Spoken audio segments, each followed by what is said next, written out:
இன்றைய சிங்கள பத்திரிகைகளில் வெளியாகிய முக்கிய தலைப்புச் செய்திகளை பார்க்கலாம். வழமையாக நாங்கள் லங்காதீப பத்திரிகையை எடுப்போம். சரி, இன்றைய திவைன பத்திரிகையை தான் முதலாவதாக நாங்கள் பார்க்க போகிறோம். சரி, திவைன பத்திரிகையின் பிரதான தலைப்புச் செய்தியை பார்க்கலாம். கியவசரே தருவன்ට எරේ பல அபராத 3119 கடந்த வருடம் 3119 சிறுவர்களுக்கான அத்துமீறல்கள் இடம்பெற்றிருக்கின்றது. அத்துமீறல்கள் රට උසස් කළ යුතුයි. අපේ பாஸ்போர்ட் එකට அதாவது எங்களது பாஸ்போர்ட்டை கடவுச்சீட்டை உலகம் மதிக்கும் ஒரு கடவுச்சீட்டாக நாங்கள் நாட்டை உயர்த்த வேண்டும். அனுரகுமார திசாநாயக்க ஜனாதிபதி கூறுகிறார். அடுத்த செய்தி திரையில் பார்க்கலாம். அடுத்த செய்தி லங்காதீப பத்திரிகையில் வந்திருக்கின்றது. இன்றைய லங்காதீப பத்திரிகையில் தான் இந்த செய்தி வந்திருக்கின்றது. அதாவது இந்த பாராளுமன்ற உறுப்பினர்கள் மந்திரி විශ්‍රාම වැටුප වාහන බලපත්‍ර අකෝසි නිර්දේශයට කමිටුවක් මුල්ම කැබිනට් රැස්වීමේදී තීන්දු කරයි.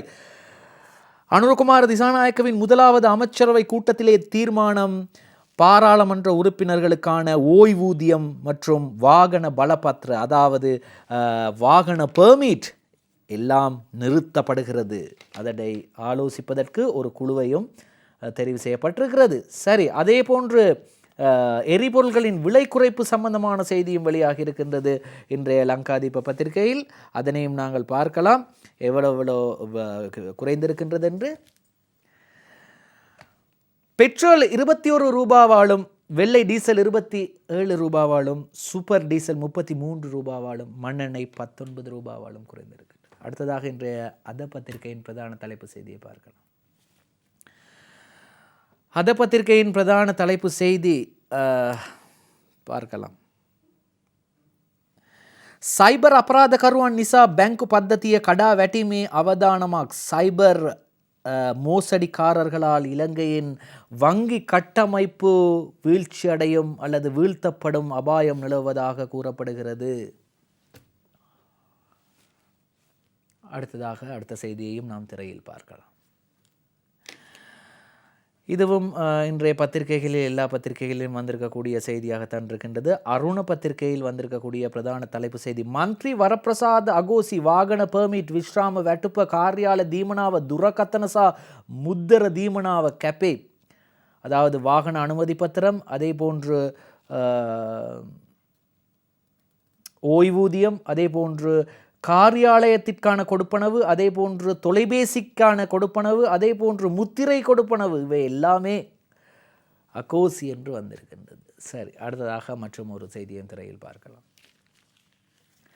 தினமின பத்திரிகையின் இன்றைய பிரதான தலைப்பு செய்தியாக வந்திருக்கும் செய்தி யுக்திய மேய்ம தனிக்கரம மாத்திய சந்தர்ஷனையாக. அதாவது யுக்திய நடவடிக்கை மேற்கொள்ளப்பட்டது கடந்த ஆட்சி காலத்திலே பொதுமக்கள் பாதுகாப்பு அமைச்சர் டிரான் அலசால். அவை அனைத்தும் ஊடக கண்காட்சி மாத்திய சந்தர்ஷன் என்று கூறப்படுகின்றது. போலீசார் கொடுத்த பட்டியலுக்கு அமையதான் அவர்கள் கைது செய்தலும்